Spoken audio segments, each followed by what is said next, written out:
नमस्कार, मी आरती आणि आपण पाहताय आवाज इंडिया मराठी. चला तर मग सुरुवात करूयात सध्याच्या घडीच्या महत्त्वाच्या घडामोडींपासून.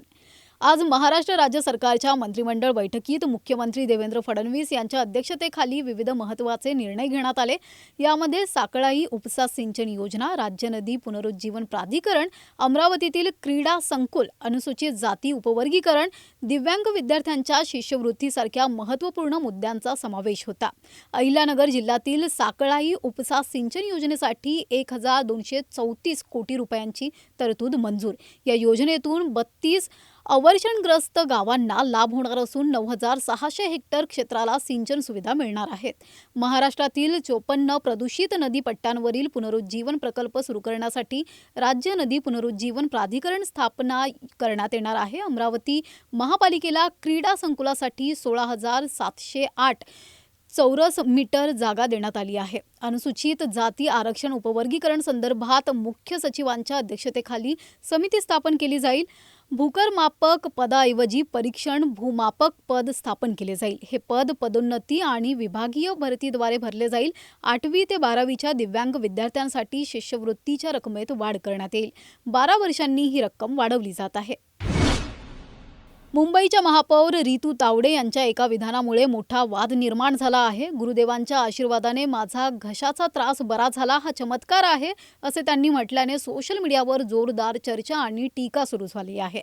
या विधानानंतर अनेकांनी अंधश्रद्धेला प्रोत्साहन दिल्याचा आरोप केला आहे. विशेष म्हणजे सध्या सुरू असलेल्या अशोक खरात प्रकरणाच्या पार्श्वभूमीवर हे वक्तव्य आल्याने वाद अधिकच चिघळला आहे. दरम्यान सततच्या टीकेनंतर रितू तावडे यांनी आपली भूमिका स्पष्ट करत सांगितले की हा श्रद्धेचा नव्हे तर श्रद्धेचा विषय आहे.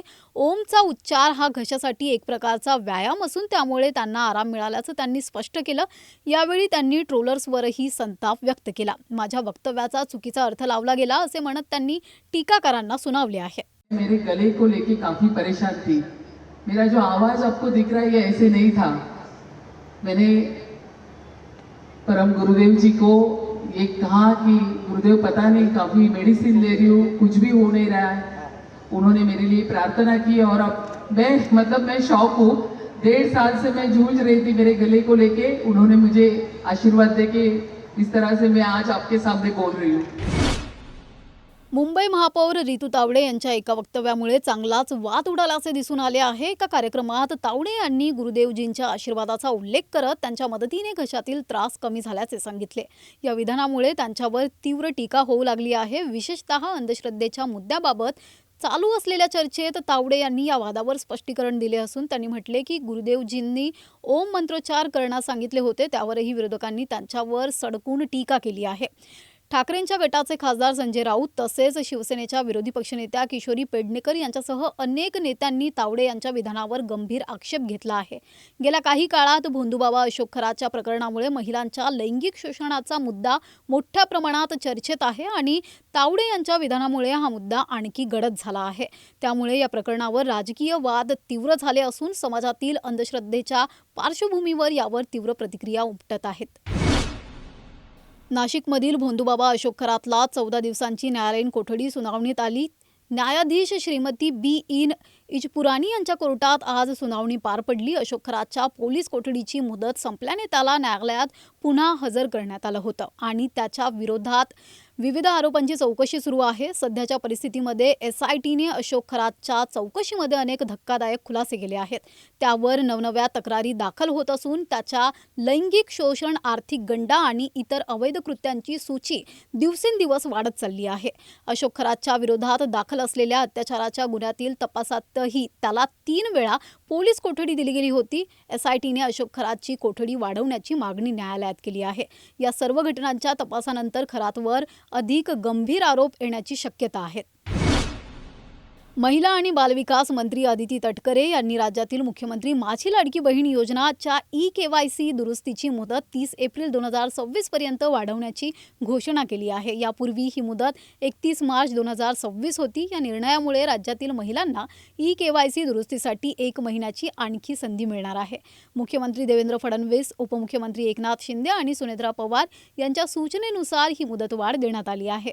मुख्यमंत्री माझी लाडकी बहीण योजना जुलै 2024 पासून पासून सुरू करण्यात आली असून या योजनेअंतर्गत महिलांना दरमहा 1,500 रुपयांचे आर्थिक सहाय्य दिले जाते.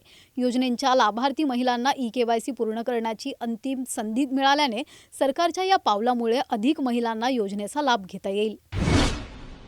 कोरोनाच्या काळात बंद झालेल्या रत्नागिरी दिवा पॅसेंजर ट्रेनला पुन्हा दादर स्थानकापर्यंत सुरू करणे अशक्य असल्याचे रेल्वे विभागाने स्पष्ट केले आहे. शिंदे गटाचे खासदार रवींद्र वायकर यांनी रेल्वेच्या वरिष्ठ अधिकाऱ्यांची भेट घेतल्यानंतर ही माहिती दिली. सध्या ही ट्रेन फक्त दिवा स्थानकापर्यंत धावते आणि भविष्यात कोकणात जाणाऱ्या सर्व एक्सप्रेस ट्रेनचे मार्ग बदलले जाणार आहेत. 1-2 वर्षात नवीन रेल्वे मार्गाचे काम पूर्ण होईल आणि त्यानंतर कोकणात जाणाऱ्या सर्व एक्सप्रेस ट्रेन्स नवीन मार्गाने जातील. पंतप्रधान नरेंद्र मोदी यांनी आसाममधील विधानसभा निवडणुकीच्या प्रचारादरम्यान चहाबागेतील महिला कामगारांशी संवाद साधून महत्त्वपूर्ण राजकीय संदेश दिला आहे.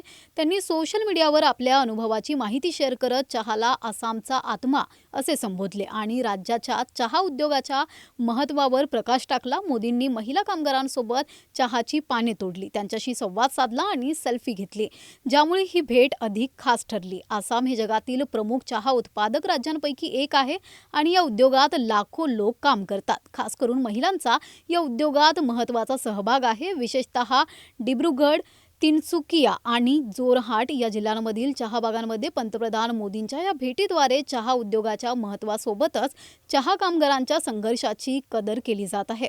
पंतप्रधान मोदींनी आपल्या सोशल मीडिया पोस्टमध्ये या कामगारांच्या योगदानाचे कौतुक केले. ते म्हणाले की चहाच्या मळ्यात काम करणाऱ्या प्रत्येक कुटुंबाच्या प्रयत्नांचा आम्हाला खूप अभिमान आहे. ही भेट आसाममधील सामाजिक आणि राजकीय परिस्थितीवर गडद प्रभाव टाकू शकते, कारण चहा उद्योगाशी संबंधित लाखो लोक निवडणुकीत सक्रिय असतात. सध्या या बातमीपत्रात एवढंच. पुढील घडामोडींसाठी बघत रहा आवाज इंडिया मराठी, शोध सत्याचा.